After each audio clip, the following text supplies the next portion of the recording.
Hi, boys and girls. Welcome to job number 26, God the Father Builders Incorporated. Today's going to be a review lesson of the last 13 lessons. But right now we're going to sing our song, so sing along with me. There really ought to be a sign upon my heart. Don't judge me yet, there's an unfinished part. But I'll be perfect just according to his plan, fashioned by the master's loving hand. He's still working on me to make me what I ought to be. It took him just a week to make the moon and stars, the sun and the earth and Jupiter and Mars. How loving and patient he must be. He's still working on me. I hope you were singing with me. Let's look at our memory verse now. Read it along with me. If a house is divided against itself, that house will not be able to stand. Mark 3:25.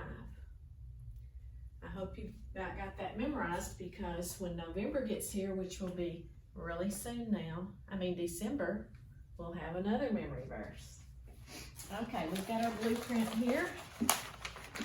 This is just kind of a review of what we've already learned, so you'll recognize these two as our two memory verses we have. Psalm 127:1, unless the Lord builds the house, they labor in vain who build it. And Mark 3:25, read it with me again. If a house is divided against itself, that house will not be able to stand. Let's get ready to have a little review.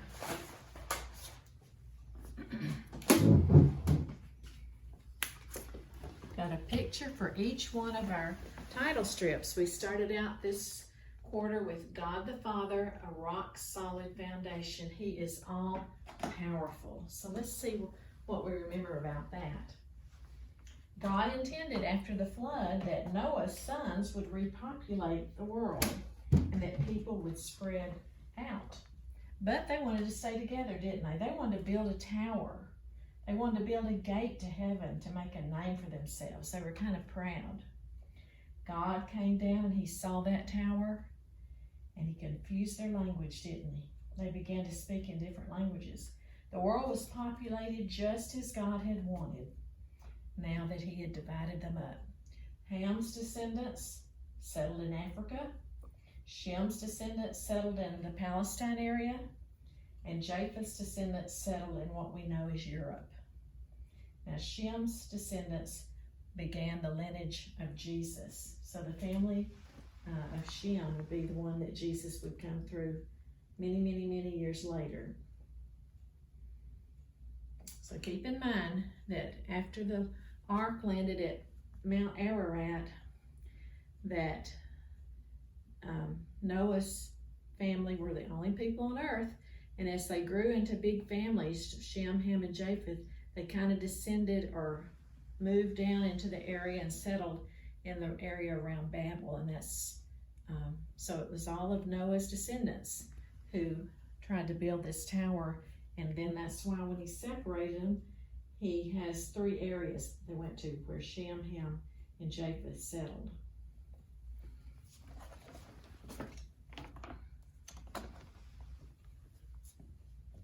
This is from Job 15. God the Father is all-knowing. All-knowing. What's another word for that? All-powerful is omnipotent. All-knowing is omniscient. He sees all, so he knows all. He's all-wise. So God chose Abraham as a descendant of Shem to begin the nation of Israel. So remember, Abraham comes through Shem. He's told by God to leave his country in Ur and to go to a land that God was going to show him. And there he made him a promise to Abraham. It had three parts. He was going to give him that land, which was Canaan. We call it the Promised Land. He was going to make of him a great nation. He was going to have a huge family that would become a great nation. And his family would bless, he would be blessed, and all of his family would bless all nations of the earth whenever the Messiah came through their family. Job 16, God the Father is ever present. Ever present. Omnipresent is another way we say that. He's in the same place. He can be in the same place at all times. In this job, we traveled with Abraham. There was a famine and he had to go to Egypt for a little while. And that's when he lied to the Pharaoh, saying that Sarah was not his wife. And God sent those plagues on Pharaoh to protect Sarah. Don't get this confused with the plagues on Pharaoh during the days of Joseph. This was just on a trip that Abraham made when he went down into Egypt. Abraham would remember to worship God by building an altar and offering sacrifices on it. Now, he and Sarah still didn't have a child, so they decided to help God out by giving Sarah's servant Hagar to Abraham, and she had a son named Ishmael. And then Abraham's journey to Gerar, and again, the second time he lies about Sarah being his wife when they get to where King Abimelech is. He's afraid back in those days if they wanted this woman, they would take her. And he was afraid that since Sarah was so beautiful, these kings would take her and they would kill him because she was married to him. So he didn't want them to know that Sarah was his wife. And he got in trouble both times with God about that. Okay, our next title strip is God the Father is in control. He's in control. God had promised Abraham that his descendants would be as many as the stars in the sky and the dust of the earth. Well, 3 men visit Abraham and remind him of the promise that he and Sarah are going to have a son. Abraham was how many years old? He was 100, and Sarah was 90 when Isaac was born. The name Isaac means laughter because he brought so much joy to Sarah and Abraham in their old age. God the Father is all powerful and he's in control and he always keeps his promises. Job number 18, God the Father is sovereign. God the Father is sovereign. Do you remember what that means? It means he has all authority. He's in complete control. He has complete rule over us. God tells Abraham to take Isaac to the land of Moriah and offer him as a sacrifice. This son that he'd waited till he was 100 to get, and now the boy is a young man, and God tells him to take him up and offer him as a sacrifice. This was a test of Abraham's faith. Abraham chose to do what God asked because it was his choice to please God, and what happened? God didn't let him kill him, did he? He stopped him just before he killed him and gave a ram in the bush for the sacrifice. Number 19 is God is holy or pure. That's what holy means, is pure. So Isaac's now grown into a young man and Abraham's very old. And Abraham made his servant promise that he would go back to Abraham's kinsman, back over there where he lived before he came to the land of Canaan. Go over there and find a wife for Isaac. He didn't want Isaac to marry one of the Canaanite women because they were idol worshipers. And he didn't want Isaac to go over there and find a wife for himself because he was afraid he would stay and not come back. And he was supposed to come back and live in the promised land. That's where Abraham's family were supposed to develop. This great family was in the promised land. Abraham's servant prayed for God the Father to guide him to just the right person for Isaac. And God did. He led him to Rebekah. Okay. Jobs 20 and 21 is God is true and God is merciful. God is true and God is merciful. The promises that God the Father made to Abraham were passed on to his son Isaac. And then Isaac and his wife Rebekah had twin sons. Do you remember their names? Esau and Jacob. Esau was the oldest. He was a hunter. He was very red complected and hairy. But he was the favorite son. He was the favorite of Isaac. And then Jacob was the second born. He had smooth skin and he liked to be indoors. He was with his mother a lot around the tent, and he was his mother's favorite. Well, the birthright was given by the father to the sons. The oldest son would get a double portion. He would be the spiritual leader in the family, and the blessing of Christ being a descendant through his family. When Isaac was about to die, he wanted to pass the birthright blessing on to his oldest son, which would be who? Esau.